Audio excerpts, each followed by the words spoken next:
ada orang-orang alim dari kaum Yahudi meninggal, maka kuburan di situ itu dijadikan masjid, dibangun masjid.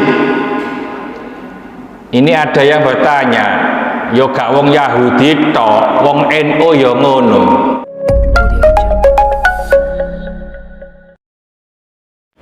Assalamualaikum warahmatullahi wabarakatuh.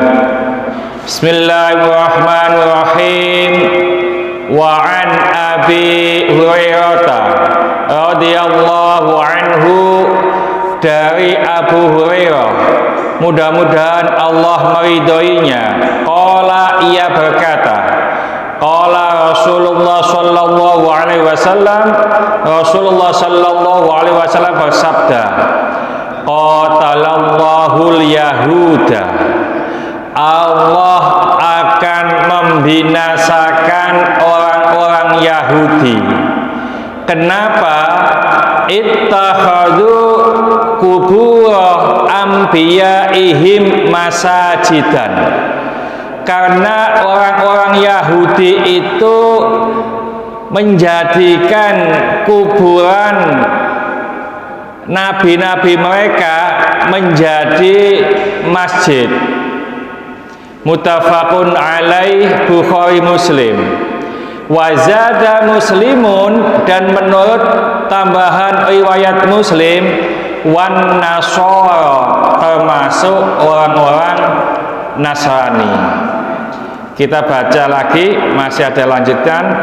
Walahuma min hadithi Aisyata, dan menurut riwayat Bukhari Muslim dari hadis Sayyidatina Aisyah, kanu, adalah mereka orang Yahudi dan orang Nasrani, idza mata fihimur rajulus shalihu, apabila seorang yang soleh meninggal di antara mereka, banau ala qabrihi masjidan, mereka membangun atas kuburannya yaitu masjid. Wafihi, dan di dalam hadis itu ada keterangan ulaika syirarul khalqi, mereka itu termasuk sejelek-jelek makhluk. Intinya begini, Allah akan membinasakan orang Yahudi, juga termasuk orang Nasara. Kenapa? Dalam hadis ini disebutkan, karena apabila ada pendeta-pendeta mereka, ada orang-orang alim dari kaum Yahudi meninggal, maka kuburan di situ itu dijadikan masjid, dibangun masjid. Ini ada yang bertanya, yo gak wong Yahudi tok, wong NU yo ngono. Ada yang begitu, Pak? Ya, itu coba contoh di Ngampel, ya, ada masjid, ada kuburannya. Ya, coba di tempat-tempat lain, bagaimana penjelasannya?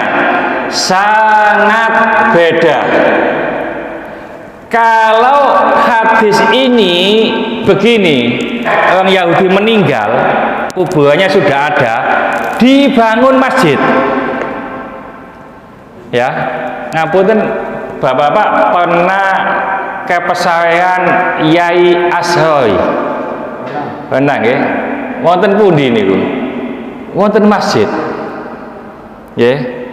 Jadi wonten dalam masjid. Saniki mboten didamel masjid, kalian masjidnya wonten malih sing ageng. Apa termasuk hadis ini? Jauh dan beda. Bedanya bagaimana? Begini. Kalau hadis ini kuburannya dulu baru dibangun masjid. Coba ngampel itu Sunan Ngampel meninggal dulu baru bangun masjid atau bangun masjid dulu terus ada kuburannya? Bangun masjid dulu, dan itu tidak di dalam masjid, ya. Termasuk kalau kita ke Syekhona Khalil, itu makamnya itu di masjid. Dulu saya kecil, Pak.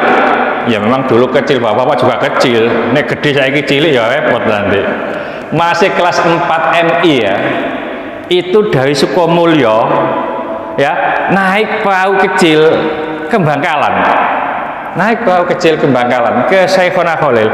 Seingat saya itu masjid, lalu di kanannya itu ada ruangan, itu makamnya. Ya, dari makam ke alun-alun saya dulu itu juga jalan. Jadi masjidnya di sini, makamnya sebelah kanan. Nah, karena itu masjidnya diperluas, jadi di dalam masjid. Ya, jadi masjidnya ada terlebih dahulu, bukan makamnya ada terlebih dahulu. Hadis ini makamnya sudah ada. Setelah sudah ada makamnya, dibangun masjid. Ya. Nah, kalau yang kita lihat di makam-makam para wali, itu para wali itu bikin masjid dulu. Ya, setelah meninggal lalu dimakamkan di sebelah masjid. Termasuk makam Yai Ashari itu dulu kalau kita ngaji itu di masjid kecil itu. Ya, setelah ada masjid yang besar, masjid kecil ini sudah tidak banyak difungsikan. Tapi saat Yai Ashari masih sugeng, itu dipakai untuk Jumatan Mas Yan. Melubelnya ke masjid yang besar, ya. Nah, setelah untuk pemakaman, termasuk ini Habib Abu Bakar di Masjid Jami. Ya, itu juga seakan-akan di masjid, ya. Jadi dalam Islam itu masjidnya itu ada dulu, baru ada kuburannya, ya. Jadi nanti jenengan kepingin koyok ngono, bangun masjid dhisik, terus disiapno nggone iki, ya. Ini para kiai itu begitu, Pak. Ya, pesantren Denanya Jombang itu ya di masjid, Pak, tapi tidak di dalam masjid. Jadi dekat dengan masjid, mepet, ya.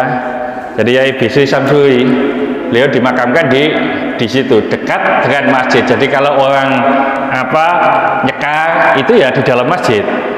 Ya, semacam itu. Nah, Allah ini membinasakan orang-orang Yahudi karena apa? Karena makamnya dipakai masjid.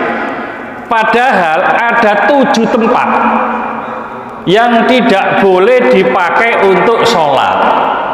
Di antaranya yaitu di kuburan. Kita tidak boleh sholat di kuburan kecuali sholat mayat. Sholat mayat boleh, karena ada hadis sahih bahwasanya Rasulullah Shallallahu Alaihi Wasallam itu kalako begini, toleh Pak, delei wong tuwek wedok sing biasa nyapu. Wafi riwayatin itu anak muda yang biasa nyapu di masjid. Tanya, si wong wedok sing biasa nyapu dok kene nang ndi kok gak ketok itu?